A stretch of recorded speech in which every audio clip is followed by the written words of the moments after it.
In this video, I'm going to go over the 3 most important things to have when you want to increase your pitching velocity, your command, and your arm health. So there's a million things out there right now with social media and pitching coaches about mechanics, how to train, how to throw, what you need to worry about in your delivery. And the reason why I'm making this video is I really want to simplify it into 3 simple points. The first 2 points I'm going to talk about are going to be very, very basic and very, very simple, and you've definitely heard it before, but the reason why it's so important is because the third and last point that I'm going to talk about are what's going to tie the first 2 points together. The 3 things that I'm talking about today apply to all levels: middle school, high school, college, and professional pitchers.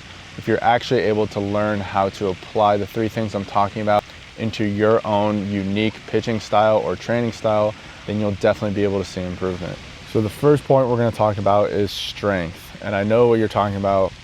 You're like, holy crap, why did I watch this video for this guy to just talk about strength? I know that everyone says you have to be strong and where to be strong, how to train, all that stuff. But to basically simplify and break it down for everyone, yes, you need to be a specific strength and have a certain amount of strength to be able to throw hard. And this doesn't apply to every single person. There's always going to be different levels of strength for different guys, whether, there's high school guys that aren't very strong that are still able to throw hard, or there's, guys in the big leagues like DeGrom who don't really lift weights but are still able to obviously throw 100 plus. But in overall terms, what applies to almost majority of pitchers is you need a specific level of strength to be able to throw hard. And there's no secret exercise or there's no secret training style. There are some different things out there that are going to help you and help specific guys train at a more optimal level. But to be able to throw hard, it's not rocket science. You need a specific level of strength, and integrating balance in your training style is going to be the most important things. If you're just isolating each individual muscle and just working on hypertrophy, that's probably not going to be the best thing. And if you're just, not lifting any kind of heavy weight and just working on, maintaining specific strength with machines and stuff, like that's not great as well. You need to have a balance of all specific things, but just making sure that you're strong overall in the full kinetic chain is something that is going to be important, right? So making sure that you're, training to have a strong lower half, training to have good, strength in your scaps, strength in your back. All that stuff is going to be super important when developing your velocity specifically. So there's nothing much more to that. Like I said, the last point is going to put into perspective the first 2 points I'm talking about. But just talking about the first point in strength, just making sure you're a strong athlete, you can put up weight, in all areas of your body is going to be something that's important. All right, the second point I'm talking about is speed. And I know, just like the first point, super basic, you've heard it a million times before, speed. But this is something that is super important when you're trying to throw hard. You need to be able to move fast. I'm sure you've heard the term, or you've heard the saying, you have to move fast to throw fast, or a coach telling you to move faster. That is definitely true. You don't have to be an Olympic sprinter or move super fast, super twitchy, but you do need to have a level of speed to throw hard. Most pitchers, besides, a Bartolo Colon, even though he is still a good athlete, and I'm sure he was fast when he was younger, most pitchers are good athletes and are able to, move at a specific speed.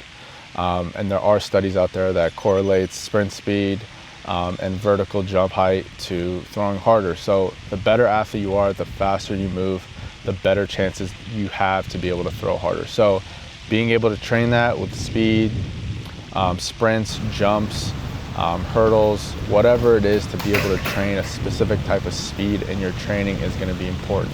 And obviously balancing that out with the first point that we talked about in strength, having a good mixture of strength and speed in your training is pretty much, not going to say all you need, but are really the 2 lowest hanging fruits and what most guys are missing when it comes to training velocity. You need to have a balance of 2, and that's really, kind of the lesson that needs to be learned here when it comes to, velocity development is just balance. Just overdoing strength isn't going to get you to throw harder, and just overdoing speed isn't always going to get you to throw harder.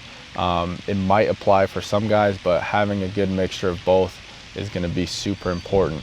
And like I said before, the last point that we're going to talk about is going to tie in both strength and speed.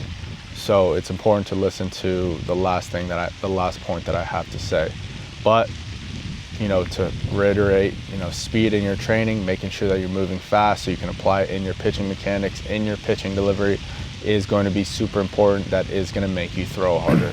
All right, and the last and final point that I want to talk about, and the most important point in this video, and what's going to tie the first 2 points I talked about earlier together, is posture. And I know what you're thinking, you've heard it before, good posture, whatever.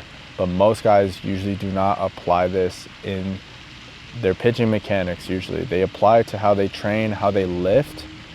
But when it comes to pitching mechanics, they do not apply good posture in their mechanics. The reason why this is so important is because you're not going to be able to fully maximize your strength or fully maximize your speed in your pitching delivery if you don't have good posture. Another thing why it's so important is posture is going to set up your command, your arm health, your overall mechanics. I can almost guarantee that you most likely don't have bad mechanics, you most likely just have bad posture. This is something that I applied with my own pitching development with my mechanics. I used to always overthink my lower half, my glove side, my head position. Every single thing I was nitpicking about my mechanics was usually mainly because I just had bad posture. Once I started cleaning up my posture, my mechanics completely changed. It fixed up my lower half, my pelvis, my rotation, my T-spine, my arm action, my glove side. Every single issue that I had with my pitching mechanics was fixed just because I cleaned up my posture. So having good strength, having good speed, and most important thing, having good posture is going to increase your pitching velocity. It's going to help you command much easier, and it's also going to keep your arm healthy. And please apply these things to your pitching development. Like I said, most importantly, the posture is the most important thing when you want to work on the velocity, the command, and the arm health. Almost all the mechanical issues that guys talk about with, hip shoulder separation, flying open, lead leg block, whatever it is, it can be easily cleaned up with good posture. Now, I'm not saying that you're just going to have the most perfect mechanics in the world if you clean up your posture, but it will get to a point where it will clean up the majority big problems in your mechanics, to where now once that is cleaned up, you can start nitpicking smaller things and optimizing little things, right? Like tweaking your glove side, tweaking how long you want to load in your lower half, different things like that. You can start tweaking up once you get the low hanging fruit that your posture is mainly going to fix. And if you're wondering, okay, how do I get good posture in my mechanics? It's really going to depend on how you throw and how your pitching delivery works. But a good rule of thumb that I always used to think when I'm trying to apply good posture in my mechanics is when you're deadlifting or squatting and you're doing heavy weight, I'm sure a strength coach has told you, keep a neutral spine and make sure you're not overextending with your spine or over flexing with your spine. Usually if you're able to do this in your pitching delivery, overall you're going to see your posture be cleaned up and it's going to be much better. And always, if you want more help with your pitching mechanics and how to apply this good posture in your pitching delivery, you can always book a call with me in the link below, or just send me a DM on Instagram. I'll get back to you and I can do a free mechanical analysis for you. And I really hope this is something that you guys can take seriously, because you'll really start to see how well your strength, how well your speed that you have is actually being able to be applied in your pitching mechanics once you clean up your posture. The amount of times I've heard guys where, they train so hard, they're super strong in the weight room, they're super fast, they're just great athletes, but they're not seeing it transfer over to the pitching mound. It's mainly because their posture and their mechanics isn't really letting them apply their strength or their speed in their pitching mechanics. It will be night and day when you start to actually feel your strength, actually start to feel your speed being actually applied in your mechanics because of your good posture. These 3 simple things are going to be able to help you not overthink in your pitching delivery or overthink in your training to be able to gain velocity. But if you're actually able to apply these to yourself and your training and your pitching mechanics, you will definitely see improvement in your velocity, your command, and your arm health. Thanks for watching the video. Hopefully you're able to apply these things to your pitching development. Give it a like. Hopefully you can subscribe. I'll be posting a lot more videos like this, and I'll see you guys next time.